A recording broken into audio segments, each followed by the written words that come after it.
So to provide a perspective on business and social ventures in India, we are very, very privileged to have Gururaj Desh Deshpande. He's an engineer by background. He has a PhD in engineering. Once upon a time, he was a professor, but he has been a lot more successful in every sense of the term, being an entrepreneur. He started many ventures. One of his most successful one was Sycamore Networks. Today, in addition to being involved in sort of identifying and nurturing new business ventures, he's very much involved in identifying and nurturing social ventures. And so we're very, very privileged tonight to have Dr. Deshpande to talk to us about Indian entrepreneurs abroad, business and social ventures. Please give a warm welcome to Dr. Deshpande. I just wanted to add one final note that Dr. Deshpande has expressed a great deal of interest in engaging in a question-answer interactive session. So we do have a microphone, and please take the opportunity to...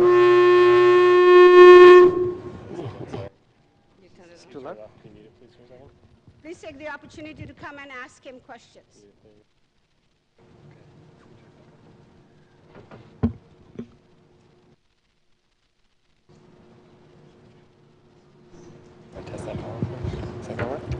Hello? Yeah, great.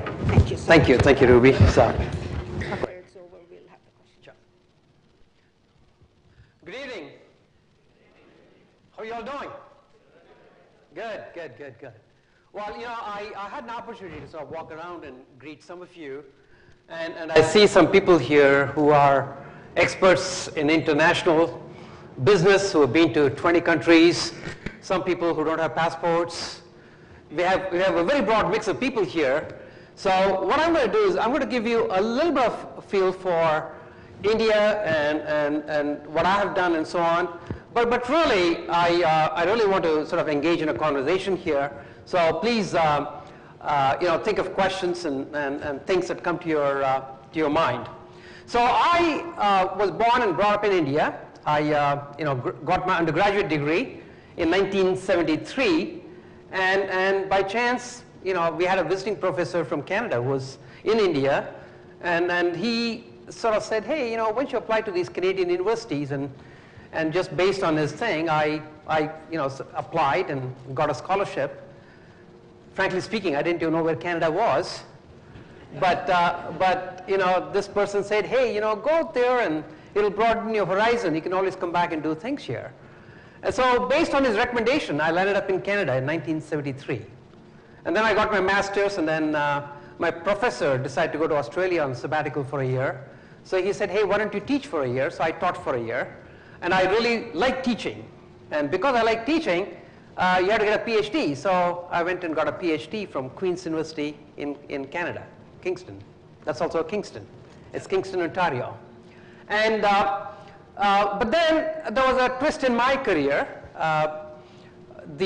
One of the young companies in Toronto, the head of engineering there, Peter Brackett, who was one of the founders of the company had excellent technology but wasn't doing well. So he unfortunately had to quit the company and come and teach at Queen's University where I was doing my PhD. And just as I was finishing up my PhD, Motorola came and bought that little company in Toronto, and Peter went back there as head of engineering. So when Peter went back there, he said, hey Dash, why don't you come up here? It's a lot of fun. I had no clue what it's like to work in a company because I was training myself to be more a researcher and a professor, but because I liked Peter so much, I went to Toronto, and as luck would have it, over the next 4 years, 80 to 84, we grew that from 20 people to 450 people, $100 million business, very profitable and so on. So that was my first taste of a startup. So in 84, when I and my wife, we looked at it, it was 3 of us who actually built that whole business. So we said, hey, it's a lot of fun if we can do this on our own. And so we moved to Boston, because at that time in 84, there was no venture capital in Toronto. So it was either Boston or Silicon Valley. And the headquarters for some of the work we used to do in Motorola was in Boston. So I moved to Boston, And that's where I and Tony worked together. Tony Risica and I, we were all used to work at Motorola, and then we also worked as fellow entrepreneurs. So it was sort of naive for a young couple with a couple of kids to just move to a new city and say, I'm going to start a company. But actually it works. For the next 3 years, I worked in sales and marketing and finance and so on, and actually left in '87 and started my first company called Coral Networks. And those days, it used to be pretty hard starting these companies because the venture guys would not give you money unless there's a very strong commitment. And they wanted to make sure that you mortgaged your wife, your kids, and you're really committed, right? So after 12 months, without salary, I actually got funded. And so that was a dream come true. But then within 3-4 months, I and my partner had a difference of opinion, and I had to quit that company. And so that was kind of hard. And then fortunately, I got seed funded again to do a company called Cascade Communications. And then from 1990 to 97, that was a pretty successful company. We went from 0 to 1,000 people, $500 million business. It got acquired for $3.7 billion. And then I did Sycamore Networks. And then for the last 6 years, I've sort of decided to become more a coach rather than being the entrepreneur CEO. So I've been doing 1 for-profit and 1 non-profit every year. So I have 6 for-profit and 6 non-profits. So how does all this relate to India? So what I want to do is to give you a snapshot of India that I saw before '73, and then '73 to about 2000, I and my wife, we would go back there every 3 years or so. So this is the story of the typical immigrants in those days. You work hard for 3 years, you save all the money, save all your vacation, you make 1 trip to India, you come back, it's like Control-Alt-Delete. You reset and start again, right? So that used to be my window into India, once every 3 years, from '73 to about 2000 or so. But now I do have businesses in India. We are doing a lot of social entrepreneurship and so on. And so now I go back maybe 4 or 5 times a year. So I see quite a bit of India for the last 6-7 years. So what I want to talk today about is it's about innovation and entrepreneurship. And what was it like in '73, and what is it like now?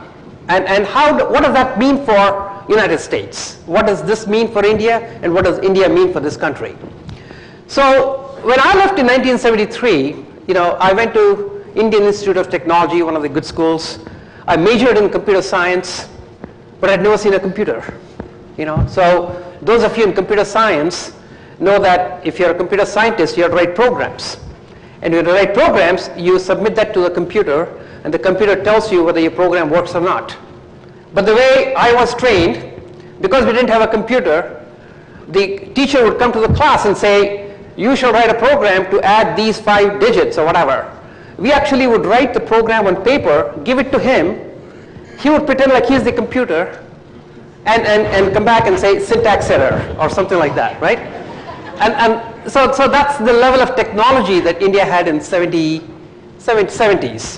So there was a huge difference in technology between what India had and what United States had, the rest of the country had. But if you fast forward, what happened was, the flat world. What the flat world did was that it got everything connected. When things got connected, in a connected world, the value creation has the same value independent of where you create it, right? Because of the fact that you can create value, and you can bring the value to different markets. So as a result of that, suddenly India started booming in terms of being able to do software and being able to do call centers and being able to do lots of things for the rest of the world. And as a result of that, there is a lot of technology now in India. There's a lot of people who do extraordinarily well, who have a very global perspective. But you have to put that in the context. India has about 1 billion people, and I would say about 1% of it, which is still huge, 10 million people, are very global in their perspective. They're very comfortable with technology. They're very comfortable with management. very comfortable with traveling to any country and so on. There's probably another 5-6% which does pretty good. So there's about 300 million middle class. But the country still has huge problems. It's got 500 million people who can barely read and write. So it's a real, when you go to India, India is such a big country that you'll always come back with some perspective, and if two people come back, they'll always tell you the opposite, and they're both always right. You'll see people who are very rich, people who are very poor. You'll see people, you'll see some excellent surgeons who can create better surgery than anybody else in the world, and then you'll see healthcare which just does not exist anywhere. So you'll see these contrasts in India everywhere. So and so what's happened is that, but the country has seen possibilities now. Because the country sees possibilities, there's a lot of innovation. There is a lot of entrepreneurship. There's a lot of new things that are happening. It's just bubbling with lots of energy. And so, in some ways, if you're an entrepreneur and you want to do things, you're always looking for problems. Because every problem is an opportunity. It's an opportunity to make this a better world. And in India, there's no lack of problems. So it's just a great place for an entrepreneur. And a lot of people say, is entrepreneurship any different in India and United States and China? In a lot of ways, entrepreneurship is I find it to be the same thing. It doesn't matter whether you go to India, China, or United States, or any other place in the world. Entrepreneurship is all about changing the world to make it better. And whenever you want to cause a change, whenever you want to be an entrepreneur, you're always under-resourced. You're always taking on a game where there's always a vested party which blocks you. And so, and it's always irrational. That is, if you want to be an entrepreneur, and if you're too careful, and if you're one of these cautious people who adds up the pluses and negatives, it never adds up. Because the odds are always against you. And so, because the unknown overwhelms the known, there's always this gut feel that you need to get it going. But what happens is it sort of becomes fashionable. So that's what happens in Silicon Valley and Boston and so on. There's a lot of entrepreneurs floating around. That's what's happening in Bangalore and Shanghai right now. So people accept the fact that it's risky and it may work, may not work, and so on. So you're seeing a lot of entrepreneurship there. Now, maybe I can talk a little bit about the social entrepreneurship angle that where I and my wife Jayshree are working on in India, just to give you a flavor of what's possible. So the idea for this social entrepreneurship in India actually got started off in Boston. I and Jayshree, we live in Boston. I've been on the board of MIT now for about 10 years. And when I joined the board, I and Jayshree were trying to figure out what difference can we make to MIT, to Massachusetts, to United States. And the idea that we sort of latched on to is to see how you can make innovation. Innovation is all about new ideas. Entrepreneurship is all about taking that new idea and creating an impact. So for a new idea to have an impact, the new idea has to be directed to a burning problem in the world. Only when an idea is directed to a very important problem in the world, you get an impact. So we actually put in a lot of money. We put in $20 million into this MIT center and created a center called the Deshpande Center for Technological Innovation. And the idea behind this center is to connect the faculty and the graduate students in MIT whenever they have a brilliant idea, to make sure that that brilliant idea is connected to a relevant problem in the world so that that idea has an impact. It's a very simple idea, simple concept, but it's working like magic. It's really working. And now the US government is figuring out how to duplicate that in other parts of the United States and other universities and so on, because US spends about $60 to $80 billion a year in university research, and as a country, we definitely need to get more out of it to actually leverage that investment that we make in all the university research. So when this was obvious 4 or 5 years ago, and the idea was very simple. The idea was, if you have a problem, It doesn't matter whether it's a nanotechnology or a very complex problem or a very simple problem in the world. The problems exist because people don't see a solution. It's not like people don't want to solve the problem. It's just that they get caught up. They can't see how to solve the problem. So if you take a problem and pose it to an innovative mind, the innovative mind usually comes up with, why not this or why not that? And they come up with a solution. So we said, how can we leverage this concept in India? So we picked an area of about 9 million people. This is to the north of Bangalore. And the reason why we picked a smaller area is because for innovation, you always need a critical mass. You need a lot of people talking about it. You need a lot of buzz. And so for the last 5 years, we've been funding about 17 nonprofits in this particular area. So these nonprofits work in all kinds of areas, whether it's education or agriculture or health or livelihood. And so we want them to pick one idea, whatever the idea may be, and to really work on that idea so that they perfect it. They cost optimize it. It's almost like a product development lab. And the new idea and the new perspectives comes from the fact that we have a lot of people from outside coming into this area. We call this the social entrepreneurship sandbox. It's like a playground. So we have about 10 young men and women from the United States, age group 25 to 35 years old, who actually go and spend a whole year there in this particular sandbox. In the summertime, we get about 40, 50 students from Berkeley and USC and UNC and so on, who actually take some more ideas into that area. So the idea is to get other people to come in and say, well, if this is your problem, why not this? There is, in innovation and entrepreneurship, there's always a naivete. Typically people who have been doing the same thing and are super experts in any one particular area, it's unlikely that they'll come up with new innovations or groundbreaking ideas. It always takes a little bit of childishness. It always takes a little bit of naivete. It takes an outsider to actually crack the code.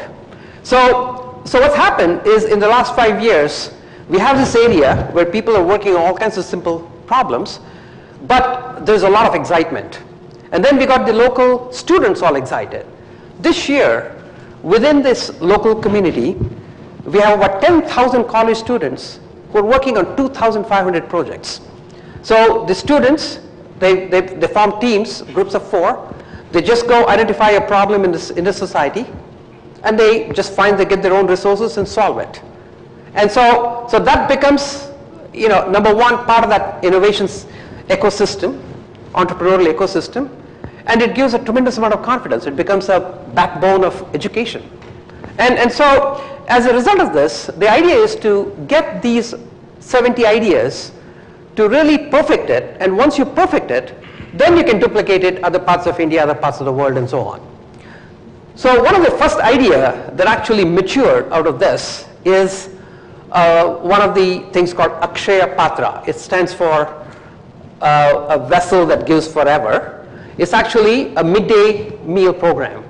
So a lot of the kids, I talked about 500 million people who can't read and write, and a whole bunch of people who live on less than $1 a day.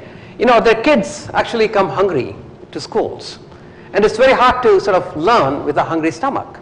So we built a kitchen in this area for a couple of $1 million. And this one kitchen serves 185,000 meals a day.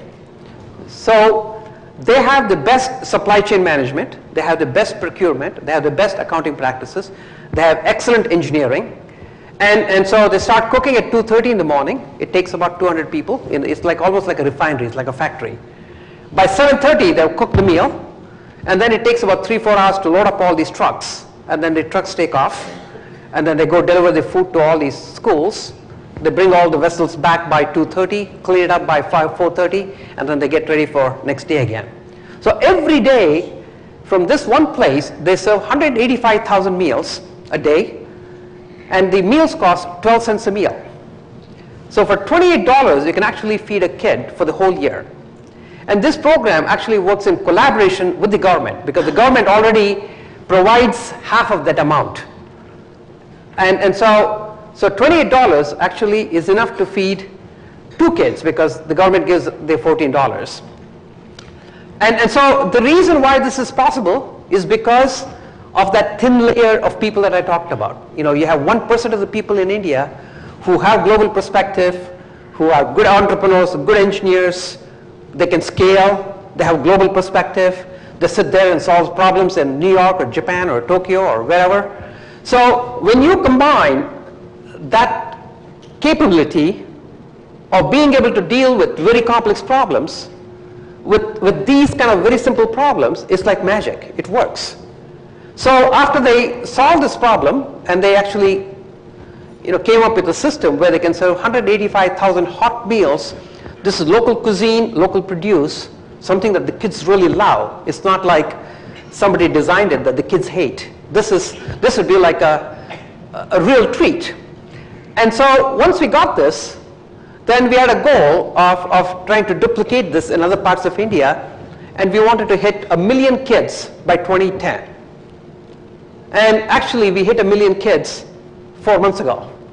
So today, this program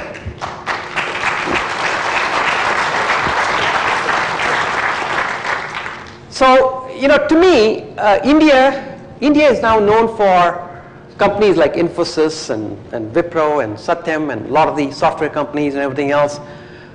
But what I'm really hopeful is that what India will really stand for is these kind of efforts where, you sort of have heard this theory of the pyramid, where you have a couple of billion people of the 6 billion people in the world who make more than $20,000 a year. And then there is sort of the big pyramid at the bottom where people make less than $1, and there's a couple of billion people who make maybe $2, $3 a day. And in the past, there have been two separate communities. If you look at all the designs that we have done, it's essentially concentrated in the top of the pyramid. But for the first time, I'm seeing how the two things are getting combined. There's ideas going from top to bottom, and there's ideas coming back from the top to the bottom. And what's important now is to sort of look at the innovation and the entrepreneurship in the context of that whole pyramid. Because let's say when I started in this telecommunications business, when we started our companies, when I and Tony Risica worked in telecom in 1980s, a typical life cycle of innovation would be you come up with a new technology, you put it in US networks for 6 years. After that, maybe you take it to Europe, you sell in Europe for 4 years. Then you take it to Japan, sell there for 5, 6 years. 20 years later, when you didn't want that's the way the technology and the entrepreneurship flew. Today, it's totally the other way around. The fastest growing networks are in India. You know how many phones India adds in a month? Last month alone, India added 15 million phones. So just imagine building 15 Rhode Island networks in 1 month, right? That's the level of growth that they are experiencing. And they actually make it all happen at very low cost. Typically here, when you get a phone from Verizon or Sprint or AT&T, the average revenue per phone is about $40 to $60. And on that revenue, the companies here make about some profit, 15 to 20%. In India, the average cost of a phone per month is $4, right? And a lot of these poor people, when they add credit to these phones, they add it at the level of 2 cents or maybe 3 cents because that's all they can afford.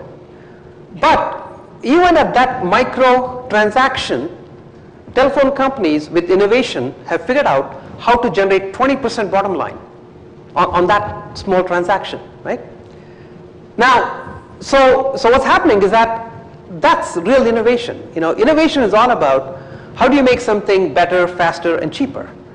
And what happens is that when you have such huge numbers, 1 billion people, and you have such tremendous pressure on the cost because people can't afford, you create an environment where you have to come up with solutions that can scale and are very low cost.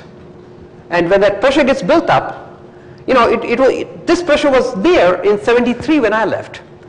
But in 73, India did not have the capabilities. They did not have the confidence. They did not have access to technology, access to the global perspective.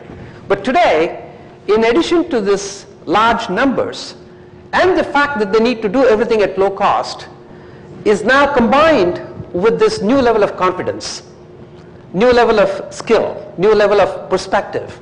So when you combine them, you actually get these solutions that are just massively innovative. And what countries need to do is to make sure that you take advantage of that innovation. If you don't sort of use innovation to address those markets and use those innovations to bring that innovation back and address the markets here, you'll be left. In fact, a president of MIT gets a lot of professors from India and so on, a lot of interaction.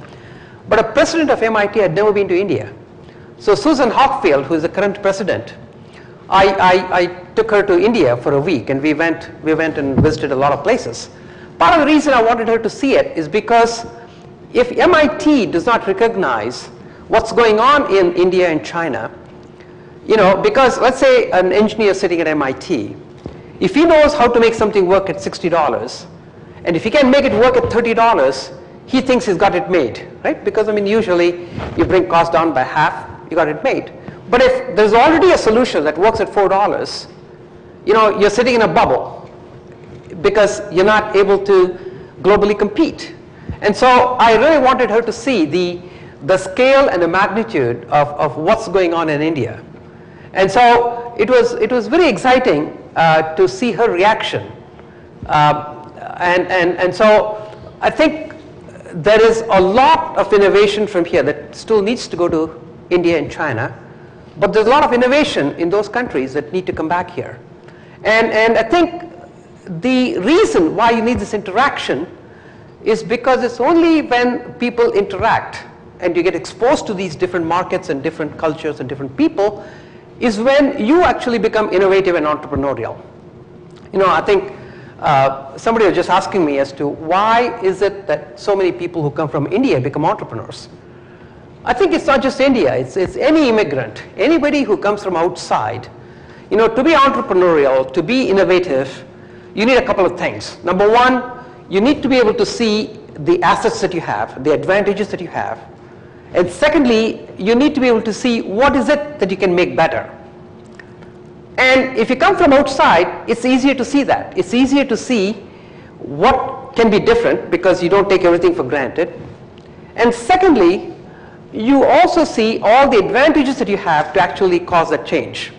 When you grow in a very narrow environment, and that's the way I grew up in India, when you grow in a middle class family with so much love and so much nurturing, you live in a very small world and your comfort zone is very small. So it's very hard to be sort of out of box thinker without that broader exposure, and also see all the benefits that you have, because when you grow up in a society and that's the only place that you take everything for granted. So when I like now in Boston, a lot of the entrepreneurs are very jealous of people in India and China because you always hear of so many entrepreneurs getting so many companies going and everything else. But when I go to Bangalore, people are very jealous of people in US. They say, what's your problem? You turn the switch and your lights come on. You turn the tap, you get water. What else do you want in life? It must be real easy to start a company in the US, right? So, I think the advantages that you have, they become visible to you only when you see other places. And then I think it's going to be a globally competitive world. It's a world where all the 6 billion people have to become part of the ecosystem to really solve these big problems, the grand challenges that we talk about, which has got to do with energy and clean air and clean water and climate change and all these things. To really solve these problems, I think we have an opportunity now to actually engage all the 6 billion people in a very productive way. And the thing that I like about this NGO that I talked about, which provides 1 million midday meals and so on, if you can actually execute on a lot of those programs, what it does is it actually brings a lot of hope to the people who have so little. And if I hope India will become a prime example of those kind of programs. Because what those programs do is they really bring hope. You know, in India, the per capita income in India is actually less than per capita income in Pakistan or Palestine or lots of other places. But the big difference you see is that in India, even these poor people, they look hopeful. You know, they sort of say, maybe I won't make it, but maybe my kids will make it, because they have somebody on the street or on their village who has sort of gone to a city or done well or gone to Middle East or has done better. So when you have that hope, I think that leads to a lot of security, a lot of civil society and so on. Because when people lose hope, there's nothing to negotiate. You know, you can't negotiate with people who have no hope. So I'm hoping that the biggest contribution that India will make to this world is to really bridge the sort of the people who have the resources, who have the perspective, who have the knowledge, and the people who don't have it, but have an asymmetrical desire. You know, the poor people are probably some of the smartest people, because what happens is that when people don't have resources, their motivations are just extraordinary. You know, it's the asymmetrical motivation. You know, we, just like this midday meal program, another program out of the 70 that I talked about, another one is called Agastya. It stands for, it's actually taking science to rural kids. So the program they've come up with is that they have a van.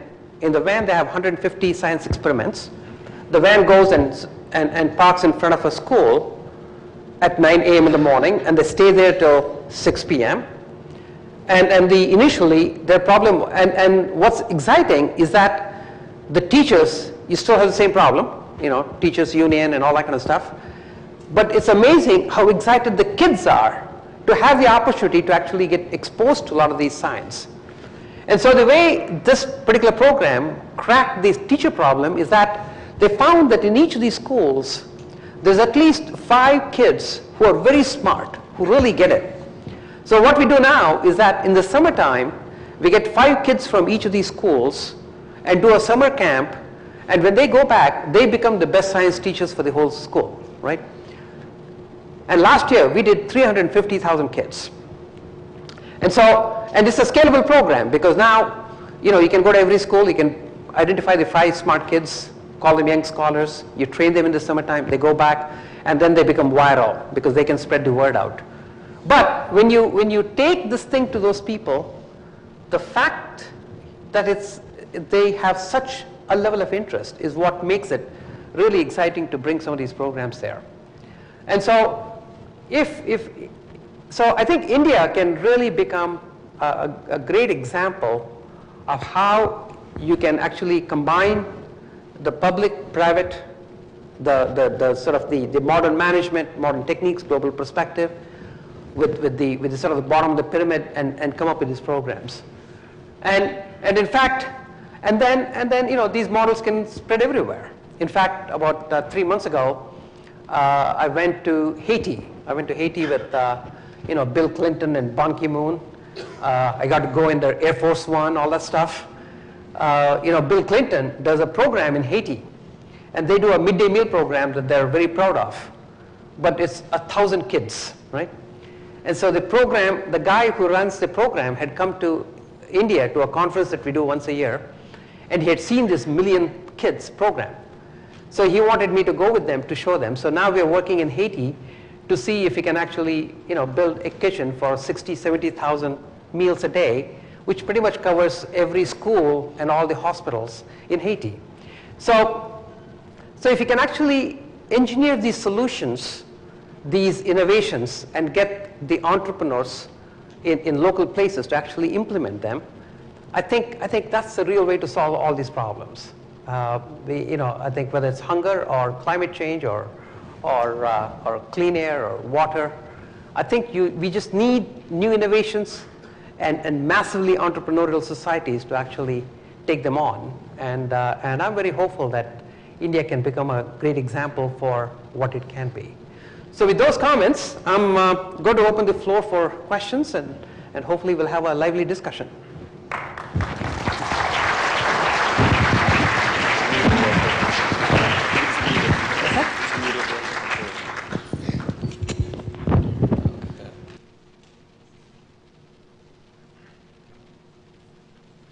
Yes. Yeah.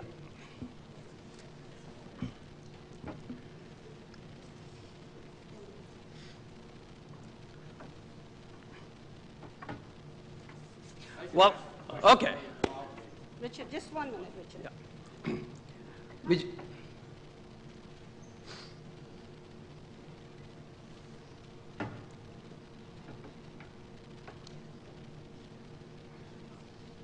oh, I see. Okay. On behalf of the URI Honors Colloquium, we'd like to present you with a gift. Thank you. Thank you very much. And you guys have promised me that you'll ask a question. Let ask me a question. Sorry about that. Is there a mic? Or? It's coming. Okay.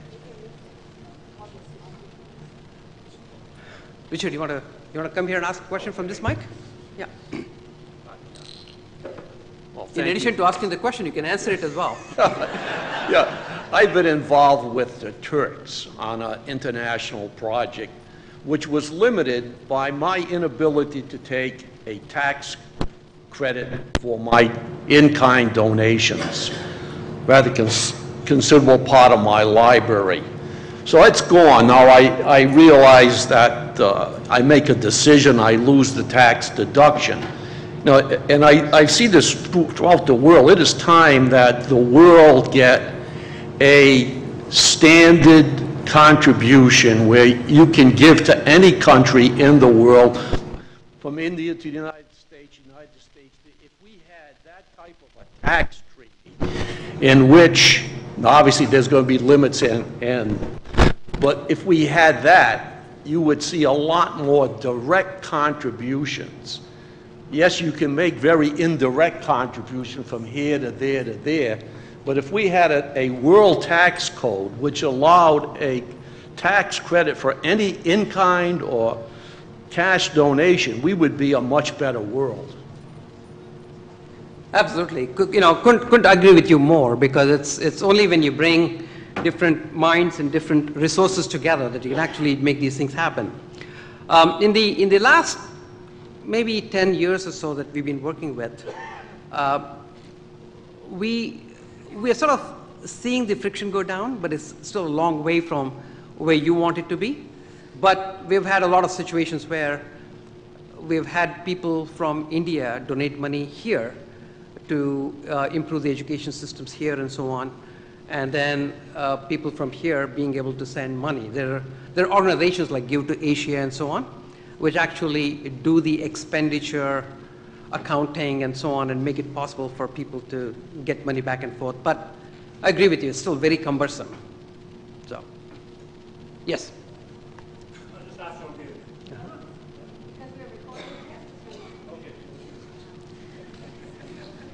Oh, the microphone is not working yet? We're having a technology problem, so can we put the lapel mic back on you? Oh, okay. Yeah. I have two questions actually, Dr. Deshpande. One is that I would like you to say a few more words about the contributions of Indian entrepreneurs here in USA. And my other question is that you have visited many different countries on these social ventures and have seen poverty there and slums. And the thing that I want to ask you is that, is there any difference that you see in the eyes of these poor people in different countries? Do they feel that they will come out of this poverty, or the situation seems desperate to them all over the world?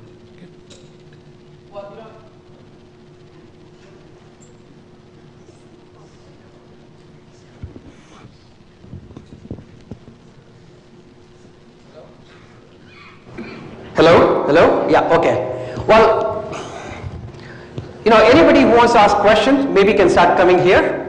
Yes. So we can maybe just line up, that way we can speed it up. So two questions here.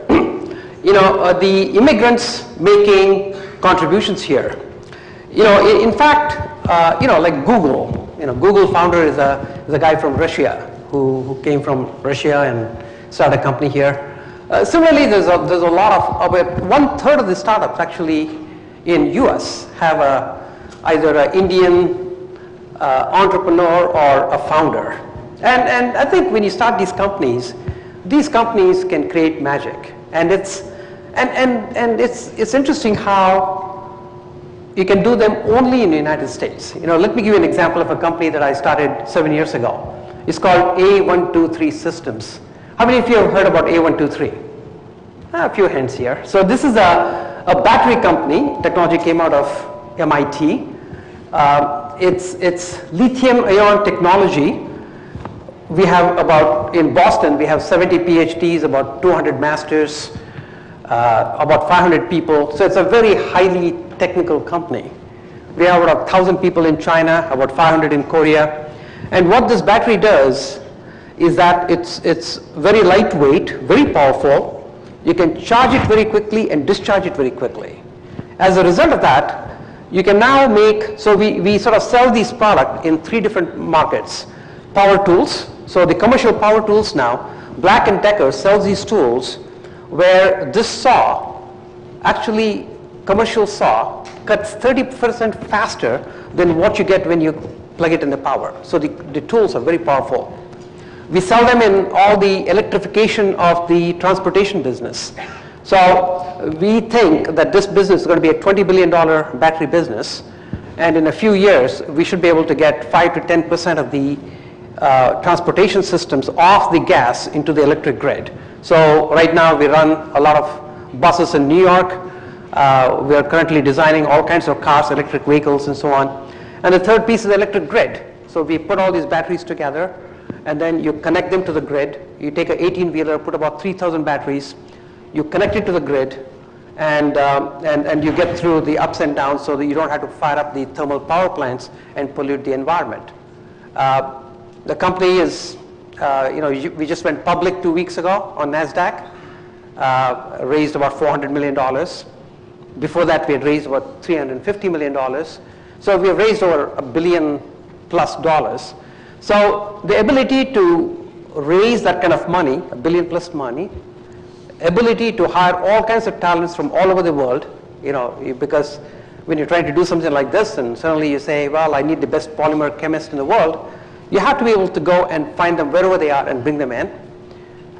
To have the ability, when you're a young startup, your capital cost has to be very low. So using China to actually manufacture and get the thing going was very important. So you have to use a global connection. And of course now we're building a lot of plants in Michigan. We're hoping we can do enough battery manufacturing and hire about 14,000 factory workers in US over the next 5 to 10 years. So, but to be able to do this, you need talent from all over the world, and you need people who are willing to actually take on this thing. And it's a lot of hard work, it's a lot of ambition, it's a lot of wanting to do these things. And this happens only because US has the ability to attract people from all over the world and to actually have the sense of adventure to actually make this happen. The second question was, what happens when you want to help somebody, help a country? I think it's best way to help the country is to get local leadership going.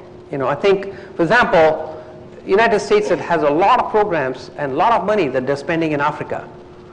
But a lot of times, the programs don't work because I think if you play your hand too strongly and you try to design everything for somebody else, it never gets accepted. The local leadership never gets built. So what I'm finding, and that's what we're doing with the Social Entrepreneurship Sandbox, what we're really doing is actually developing local leadership. That's the number one thing. And all the solutions that come up are actually being brought forward by that leadership. And the rest of the people, all of us who go in there with either resources or ideas, are only catalysts. So I think developing local leadership to cause a change is very important and what and that's something that we all have to learn to do, because I think right now, this concept of donor nations where, for example, Haiti gets a few $1 billion.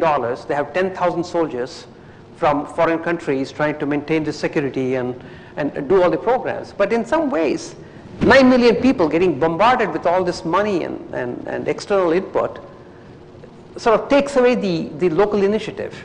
And bringing that local initiative back, I think, is sort of one of the key ingredients to success. So.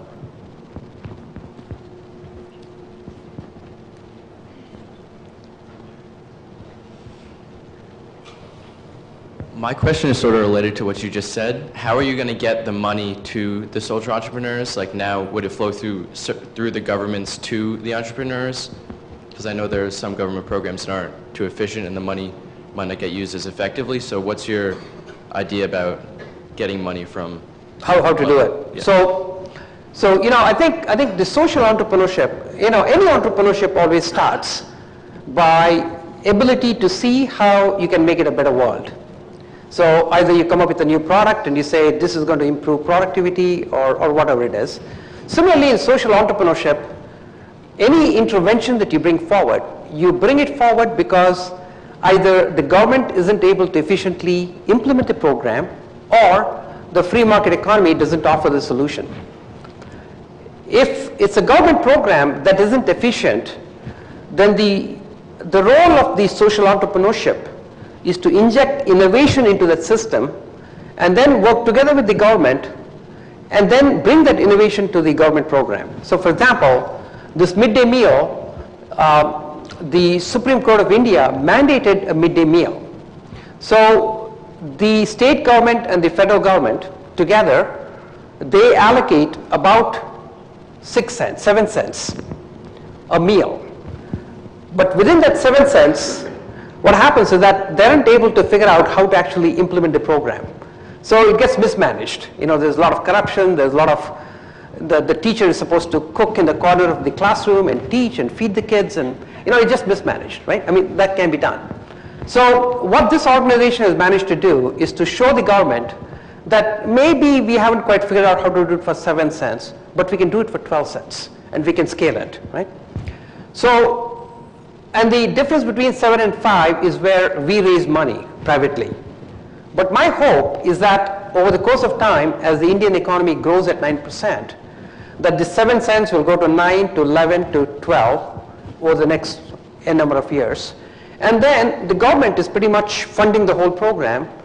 And what this organization, NGO, will do is to actually become not a midday meal program, but more a midday university program, more like McDonald's franchising, is to really teach the government how to innovatively implement that particular program where they're putting the money in. So I think bringing innovation to the government programs, you remove the corruption. Let me sort of tell you what's a good way to solve the corruption. This particular program, the half the money that comes from the government does not come all in cash. Some of it comes as a part of rice and so on. So when you get rice in this program, you actually have to go to a government warehouse and bring that rice. So, and it's a massive amount of rice, because if you have to serve 185,000 meals a day, in 1 month, you need about 15,000 bags of rice, right? So when they bring that rice, because it comes from the government warehouse and there is corruption, 20% of that rice is junk, because that's how the corruption money gets made, right? Now, as an entrepreneur, you can sit there and say, I don't know, this country is corrupt, I don't know how to solve this problem. Or you can say, this is given, let me see how I can solve this problem. So the way these guys went around is that they actually designed a machine.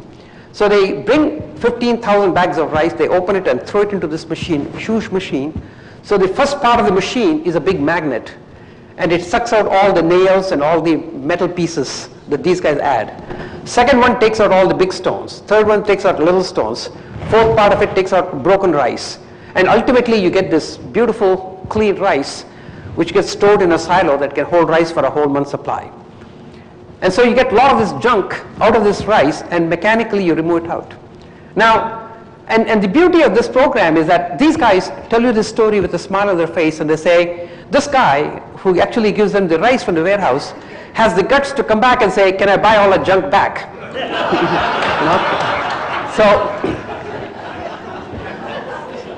I think to solve this problem, you probably need a good sense of humor, and you have to accept the problem, deal with it, and then slowly what happens in democracy, India is a democracy, is that once you solve the problem, the beneficiaries become very powerful. So now the students get good meal, their parents are happy, the teachers are happy.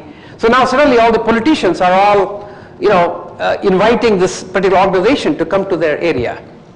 And once they're happy, then the other vested parties cannot come in and sort of mismanage and corrupt the system. So I think entrepreneurship is all about accepting the hurdles that you have and having a conviction that's strong enough to persevere through to solve those hurdles. Yes. Welcome again here. And how do you manage all these non-profits and for-profit businesses, and how do you divide your time, or what type of infrastructure you have to help you to do this? And that would be very good to know.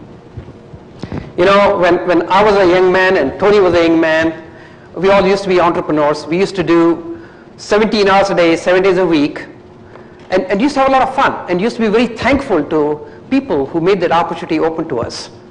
So 8 years ago, I decided that that's what I'm going to do with the rest of the people. So with all these 6 companies and the 6 nonprofits I have, it's just a fantastic management team. And those guys work very hard. And it's not like somebody has to beat them up. I mean, they are very motivated. And so it's all a question of really getting a good team.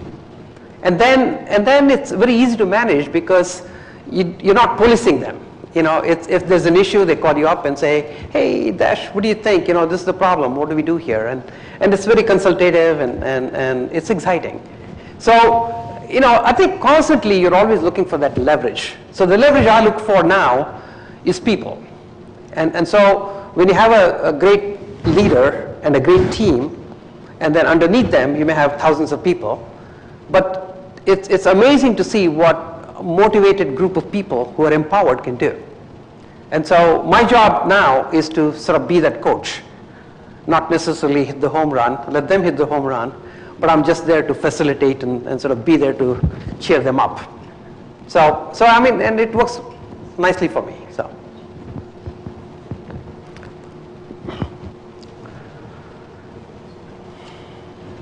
I have a couple of questions having to do with the complexity of working with people from such different backgrounds. In organizational theory, one of the concerns about solving intractable problems of that sort is that, of the sort you're describing, is that they have to draw on the resource basis of people from the private sector, from the governmental sector, and from not-for-profits, and that generally people from those different worlds don't talk together very well, that they can have residual distrust, that they might not even, that their perspectives on things could be so wildly different that it's difficult for them to communicate. So I'm just curious, what have you learned, since you're a coach, about the most predictable problems that people from different sectors bring to an intersectoral challenge? Right. No, I think that's a good question. And I think number one, it always starts with the conviction. How strong is your conviction and the belief that you can actually make that change? Whether it's, if you say, I don't want to see any kid go without education because of hunger, that's a pretty strong conviction. And that's a pretty strong motivator for the group of people that sort of come together to make something happen. So that conviction is the biggest part. Once you have that conviction, then it's easy to persevere through the hurdles that you come across, because when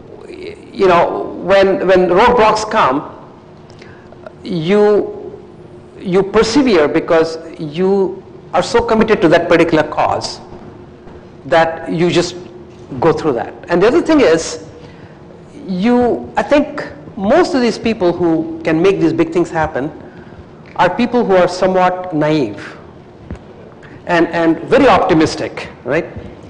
And you have to be, because what I find is that most of the problems in this world, it looks like the end of the world. And if you get too concerned about it, you probably go crazy. But if you are a little naive and if you say, well, maybe it'll go away, and you just sit on it for a couple of days, it does go away, So the best leaders of these profits and non-profits that I see are the people who are just super optimistic. The company that I do in India, this is probably the first product company, because in India, they've always done service companies. So this particular company is a product company. We've been at it now for 6-7 years. And it's very hard doing a product company in India, because in India, when you try to sell something, they're very knowledgeable about the global markets and what's happening, everything else. So typically, this is a telecom product company. So they know everything that's happening in the world. So in the product, they want everything, but they want to pay nothing. And so it's very hard building a business and building a cash flow positive business in a tough environment like that. But the CEO, the guy who runs this company, he's such an optimistic guy. He'll have the worst day. Next day morning, you call him up and say, hey, Sanjay, how is it going? He said, oh, I'm up and running. And you just need that very strong, optimistic attitude, I think. And he's persevered in 8 years, and he's built a big business now. And so, just because you have a conviction doesn't make it right, because it could be a bad conviction. But what's absolutely clear is that if you don't have the conviction, you'll never be able to attempt any of these things. Because any of these things that you try to do, it always takes a lot longer, it's a lot harder, it takes a lot more money, everything is more than what you think. And so if you don't have that conviction, you'll never try it long enough to actually make it happen. But it's also true that you could be banging your head against a wrong idea for a very long time. And that's where I think having good advisors and good mentors and good people surrounding you is a good thing. Because then if you're really working on a bad idea, then at least if you get that same signal from lots of people, you'll have an opportunity to correct the course when you're working on it. So.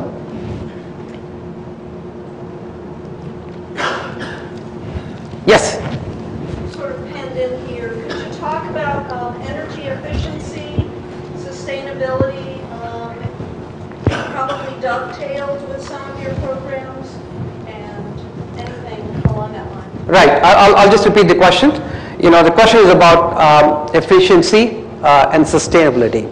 I think within the energy, we need to generate energy from all the different sources which are sustainable, like sun and wind and so on, which will all happen. But efficiency is a very big part. I think there's good 30 to 40% that we can save just by making things more efficient. And also, it's something that I think can unleash a lot of entrepreneurship in US, because it doesn't require a huge amount of capital. So there is already, I'm seeing people, entrepreneurs, who are going and mapping every building in every city. For example, if there's an entrepreneur in Kingston, it's something he can bootstrap and get it going, where there's roughly about 20 to 30 parameters that control the energy consumption in a building. Which way you face and the surface of the outside wall and the kind of windows that you use, all those kinds of things. So if you map them all, it'll be very easy to see where the big payoffs are. And I think that's going to be a big part of the business. And so energy efficiency, I think, is going to be I think one of these things will solve the problem. But you need solar, you need wind, you need the grid, you need the smart grid. You need to be able to pull it all together. That's why you need the storage. and you need the energy efficiency. But I think it's going to be a huge opportunity. You know, it's a little bit like telecommunications. You know, telecommunications, those of you who are old enough know that until probably mid-80s, all you got was that black phone, you know, from AT&T, right? So the energy business is a little bit like that today. It's all like clogged up in monopolies everywhere, right? So it's only when AT&T got broken up into lots of different things, and people came up with standards and say, it doesn't matter what kind of cell phone you have, but if you have a better cell phone and if you have this particular interface, you can use the Verizon network. Then suddenly there's a huge amount of innovation that happens. So what energy will go through over the next 5 to 10 years is that disaggregation, you know, where you can separate the generation of energy from storage to distribution to consumption to efficiency. You know, you're already seeing some business model. In fact, there is a company in Boston called Enernoc. So what these guys do is that every utility, in addition to providing a certain amount of power, are required to have a certain amount of peak power, because that's a part of the utility thing, because they have to be able to react to very hot days and so on. So what this company does is they come to utilities and say, I guarantee that I'll give you a peak power of 100 megawatts, right? And these guys don't have a single source of energy. So the way they get you the 100 megawatts is that they go around, turn around, and go and cut deals with all the people who consume power. So they go to all the grocery stores.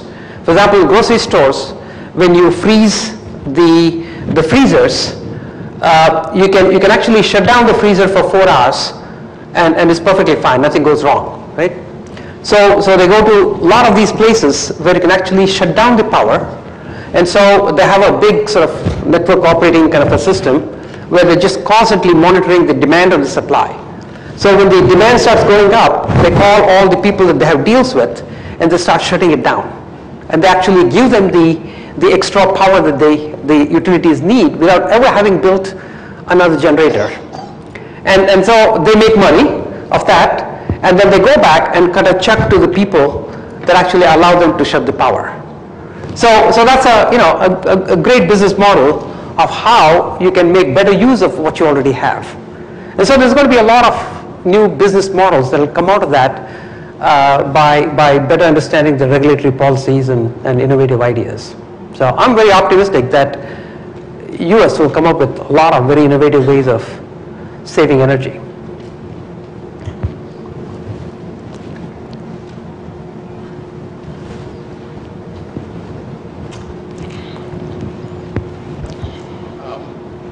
I have a couple of questions. One is, how do you make social ventures and enterprises that you talked about, how do you make them self-sustainable, because they cannot remain on charity donations and governmental help forever, and especially if you scale them up as you are doing, they need to be self-sustainable. And the second question is, since this colloquium is on India, there is a lot of diversity and disparities within India. We have heard about many speakers talk about that. And so the question is, you have obviously chosen an area for your Sandbox experiment, which I think is much more receptive to these ideas. Can you take these ideas then to Bihar and to northeast of India and other places where things are not happening? Right. So first is, how do you make them sustainable? So, I think there's,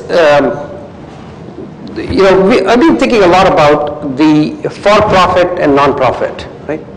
So if you look at the for-profit on one side, obviously they become sustainable because of the customers, right? And the for-profits, the good thing about them is that they're very Darwinian in nature, right? If you don't behave yourself, you're gone. If you have a restaurant, your food isn't good for 2-3 weeks, you won't be in business. So the free market economy works in most of the cases, as long as the institutions are not too big to fail. So in most of the cases they work, right? Because I think part of the reason why they work is because the customer who buys these things has the purchasing power and has the choice. In the non-profit world, the beneficiary does not have the buying power, right? Because if you go to somebody who is underprivileged and does not have the buying power, you can't sort of dictate the market share. And so it's not Darwinian in nature. So usually what happens is somebody with a lot of passion starts a thing, but then it gets stuck.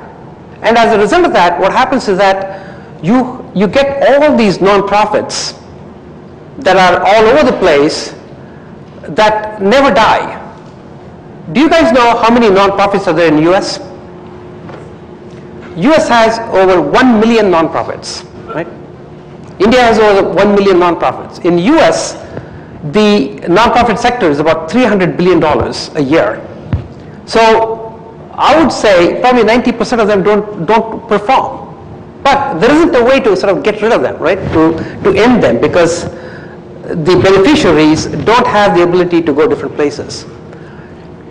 So the way I see the sustainability in the long term is one of the two things. Either, like let's say we're doing a program where we're sort of doing this how to plant the rice. Typically in India, farmers think that if they plant rice about this far apart and plant a lot of it, they get a lot of yield. It's very well known that when you plant rice, you have to plant rice about that far apart, and it'll take 1/3 of the rice to actually seeds. It'll take 1/3 of the water, and you'll get twice the yield, right? So it's a no-brainer. People should be doing it. But it takes money and cost to actually train people in terms of how to do it. So we funded a program about 3 years ago where every farmer we had to spend almost $300. This year it's down to $30. Next year it will be down to $5. So once you get it optimized, then you can actually, and then you have thousands of farmers who are doing it, then you can actually charge the farmers because he's getting more yield, right? So you can just take a little cut of that, and then that becomes sustaining. So anything that's got to do with livelihood, I think you can make it self-sustaining by just bringing it back into the free market economy. Anything that's got to do with like little kids and feeding in school and so on, hopefully you may have to do it for 30, 40 years to get them to the point where they can afford to buy their own food. But the exit for that particular program actually becomes the government itself. So you get the government, what you're showing the government is that the 7 cents is not enough. They actually need to make 12 cents. And the Indian government can actually afford 12 cents now because of the growth that they're experiencing. And once they're convinced, they'll put the 12 cents in, and then you just teach them how to implement the program, and you get out. So that's roughly how we're looking at the exits. In terms of the diversity, I think the biggest thing that, what the Sandbox does is it's like a Silicon Valley. It's very vibrant, and if you bring an idea, it gives you an opportunity to optimize that idea very quickly. And then it's more like a franchise model. So the biggest thing that these programs can do is to show what can be done. For example, Jharkhand is one of the remote places in India, and they are the next ones to implement this midday meal program. So when they came and see what this can be done, they are very excited. In fact, that's always the case. The big challenge in life is knowing what's possible and setting that benchmark. Once people know what's possible, getting there is a lot easier. So once you showcase what's possible, and then you have enough political leadership to say, I want one of those, it's easy to get there, I think. Yes? Can you answer a question on the general economy in India, entrepreneurship? What is the availability of capital in India? The question is availability of capital. Capital is still very tight in India. In fact, the interest rates here are pretty much zero now. In India, if you were to borrow credit, it's hard to get credit, but if you do get credit, it's about 12% today. And the deposits actually get you about 8 or 9% in the banks. So the capital is still pretty tight, but the returns are pretty good because of the growth. And so the FII investments, the foreign institutional investors, it's gone up quite a bit. It's up to $15–20 billion, but it's roughly about 15 years behind China, if you were to sort of track the things in terms of the total amount of money that comes in. But also, the big difference between India and China is that a lot of the Chinese economy is based on the exports. It's a lot of the people like this battery company, A123 battery company. We go there, we build the batteries, we bring it back and sell them here. So a lot of the business in India is manufacturing and export. In India, it's still a lot of it is domestic. The export business is only about 16% of the GDP. So there's a lot of domestic entrepreneurial growth in India. So, but what stops India from growing further is the lack of infrastructure, something that China does extremely well. Probably a lot of you have been to China. It's amazing. You go to China, Chinese airports, highways, they're better than anything you see in US, right? Because the Chinese government has the ability to sort of say, I want to build a 12-lane highway here, and they just build it. Everybody just gets out of the way. It's impossible to do that in India because there'll be public litigation for next 100 years. And somebody will always build a mosque or a temple or a church on the way, and then politically it's so impossible to actually remove that property to actually build your road. So the public infrastructure actually bottlenecks the growth. So what happens in India is that, but the investments actually pay back quite a bit, because every asset in India in some ways is a performing asset. Because if it's not performing, it doesn't happen. Whereas in China, because it's centrally managed, you could build a lot of things that may or may not get used completely. In fact, I remember I and Jayshree, we were in a little village it's a small town in China, and when we went on a tour of the little town, we saw this big opera theater. It was capacity of 10,000 people, and they're very proud of it. But they still had the plastic on the seats and everything else, and it was 5 years old, and they only had 5 performances there. So it's possible to have underperforming assets that you build in those sort of centralized economies. You don't see that in India, but what India really needs is a strong central planning to actually unclog the transportation system and the public infrastructure so that the private investments can grow. So, it'll happen, but unfortunately in a democracy, things don't happen until it's absolutely obvious to everybody. So the pain point has to get way up, just like in the US. So,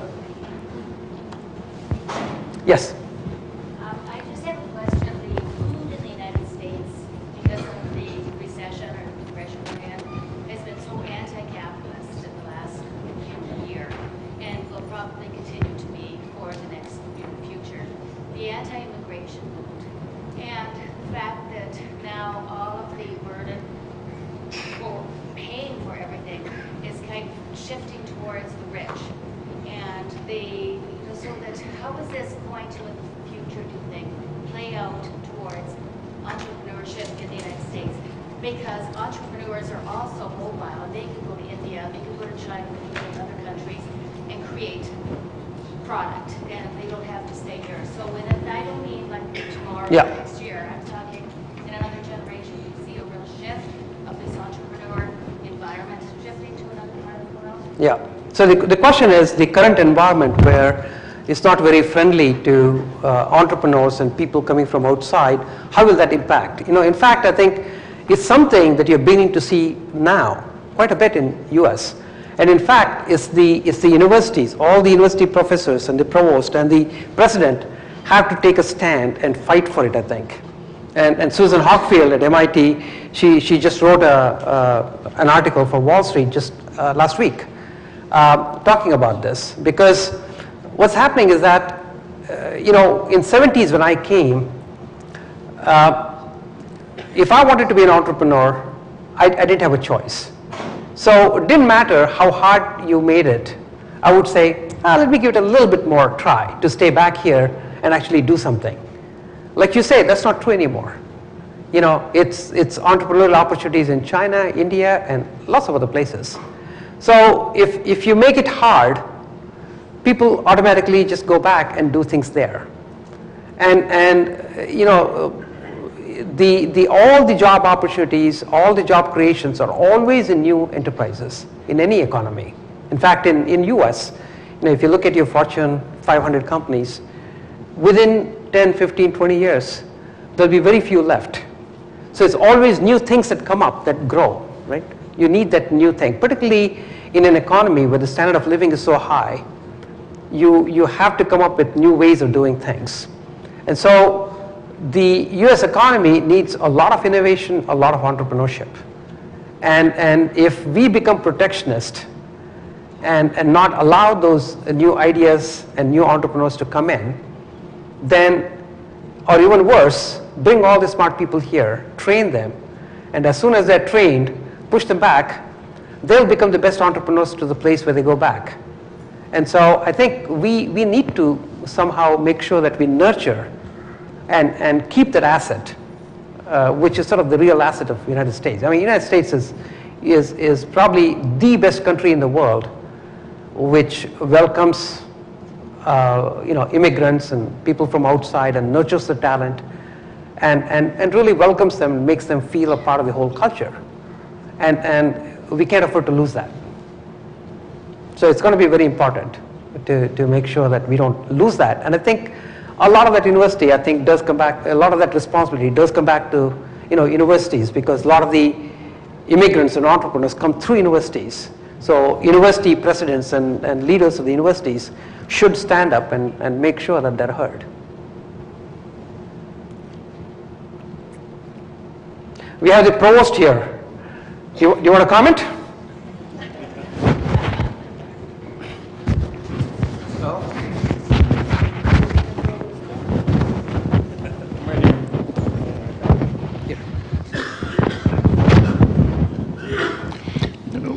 I think universities, at least our university, really has an extraordinary opportunity to contribute to the entrepreneurs of the future by thinking about and developing really more creative and forward-thinking approaches to education.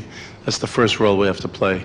And secondly, and we've begun some dialogue on this campus about creating a sort of a center or an institute or a concept that's really focused on innovation and enterprise.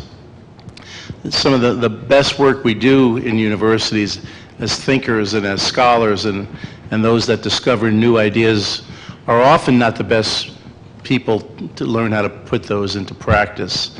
And but we have scholars within our campus who do that. We need to build those connections across different pieces of the university, I think, to really make innovation and entrepreneurship and enterprise part of the university system. So, thank you. Another sort of a thought I had on that was is to make sure that if you look at the entrepreneurs in any place, even in Bangalore or Shanghai.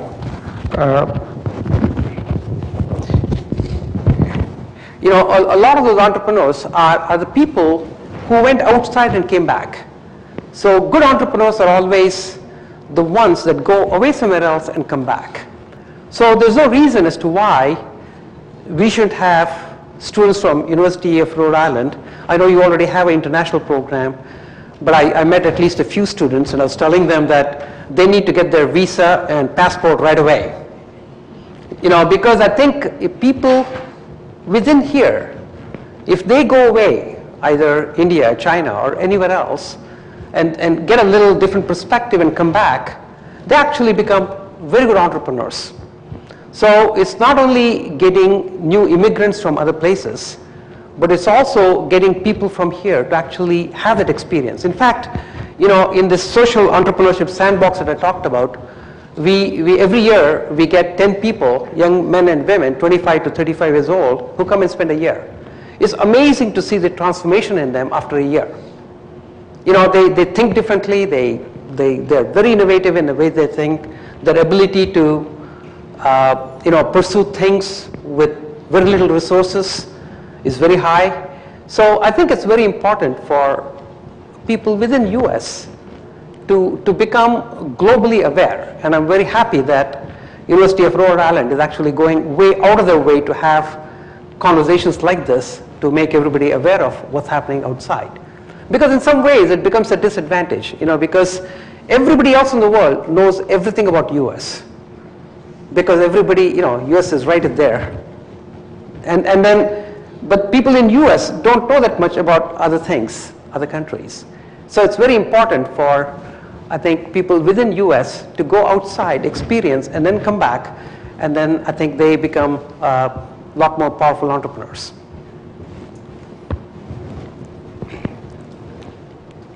I think you just spoke on this a little bit, but in the the surge to kind of experience other cultures and international business, all kinds of stuff like that, how important do you think it is for global entrepreneurship to be introduced to different cultures and languages so that you can communicate and kind of form the bonds to create international enterprises?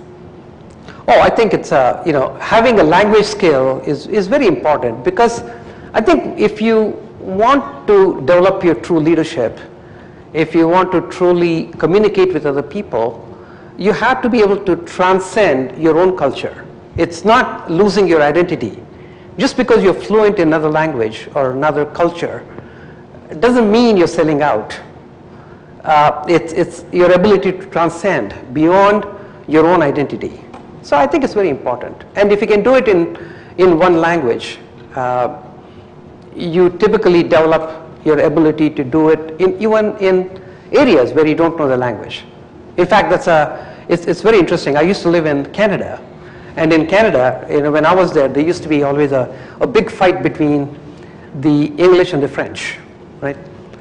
But all the English guys in Toronto would put their kids in the French immersion class, because it was well known that the kids at home, they would know English anyway.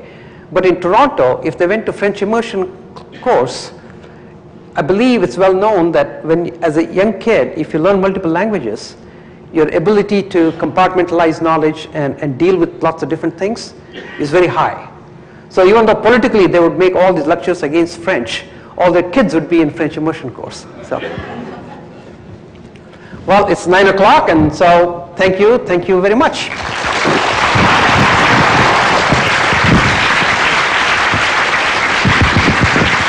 And again, Dr. Deshpande, thank you very, very much.